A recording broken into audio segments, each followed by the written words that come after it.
ಪ್ರಿಯ ವೀಕ್ಷಕರೇ, KTN ಕನ್ನಡ ಸುದ್ದಿವಾಹಿನಿಗೆ ಸ್ವಾಗತ. ಚಾಮರಾಜನಗರ ಕರ್ನಾಟಕ ಸರ್ಕಾರ ಆರೋಗ್ಯ ಮತ್ತು ಕುಟುಂಬ ಕಲ್ಯಾಣ ಇಲಾಖೆ ಇಂಜಿನಿಯರಿಂಗ್ ಘಟಕ ಮತ್ತು ಕೃಷಿ ಇಲಾಖೆ ವತಿಯಿಂದ ಕೃಷಿ ವಿಶ್ವವಿದ್ಯಾನಿಲಯ ಆವರಣದಲ್ಲಿ ಗ್ರಂಥಾಲಯ ಮತ್ತು ವಿದ್ಯಾರ್ಥಿ ನಿಲಯ ಕಟ್ಟಡ ಉದ್ಘಾಟಿಸಲಾಯಿತು.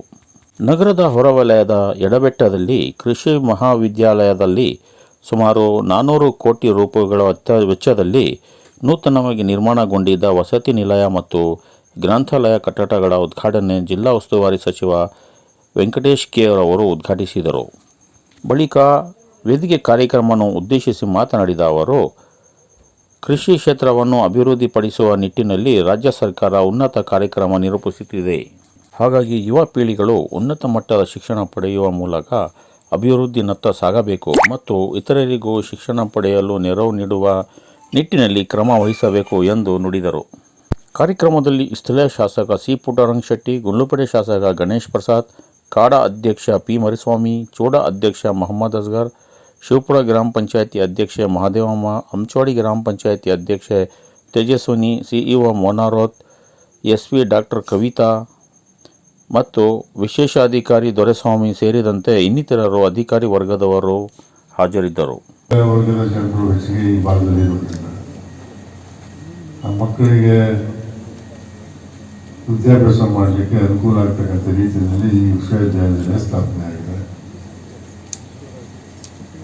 ಇದಕ್ಕಾಗಿ ಸರ್ಕಾರ ಸಾಕಷ್ಟು ಹಣನೂ ವ್ಯಯ ಮಾಡಿದೆ. ಮತ್ತು ಮಕ್ಕಳಿಗೆ ಅನುಕೂಲ ಆಗಿರ್ತಕ್ಕಂಥ ದೃಷ್ಟಿಯಿಂದ ಇದನ್ನು ಮಾಡಿರ್ತಕ್ಕಂಥದ್ದನ್ನು ನಾವೆಲ್ಲರೂ ಕಲ್ತ್ಕೊಳ್ಬೇಕು. ಇಲ್ಲಿ ಕೆಪಾಸಿಟಿ ಒಟ್ಟು 128 ಜನ ಅಂತ ಹೇಳಿದ್ದಾರೆ. ಯಾಕೆ ಅಲ್ಲಿ ಯಾಕೆ 128 ಅಂತ ಅವ್ರು ಕೇಳಿ ನಮಗೆ ವ್ಯವಸ್ಥೆ ಇರಲಿಲ್ಲ. ಹಾಗಾಗಿ ಅಷ್ಟಕ್ಕೆ ಮಾತ್ರ ಸೀಮಿತವಾಗಿ 128 ಜನಕ್ಕೆ ಮಾತ್ರ ಸೀಮಿತವಾಗಿ ನಾವು ಮಾಡಿದ್ವಿ. ಈಗ ವ್ಯವಸ್ಥೆ ಆಗ್ತಾ ಇರೋದ್ರಿಂದ ಇನ್ನು ಹೆಚ್ಚಿಗೆ ತಗೊಳ್ಳಿಕ್ಕೆ ನಮ್ಗೆ ಅವಕಾಶ ಇದೆ, ಹೆಚ್ಚಿಗೆ ಮಾಡ್ತೇವೆ.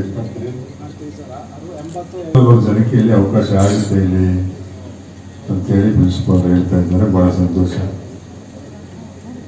ಇಲ್ಲಿ ಸರ್ಕಾರಿ ಕಾಲೇಜ್ ಆಗೋದ್ರಿಂದ ಇಲ್ಲೆಲ್ಲ ಮೆರಿಟ್ ಮೇಲೆ ಸೀಟ್ ಸಿಗೋದು CET ಮುಖಾಂತರ.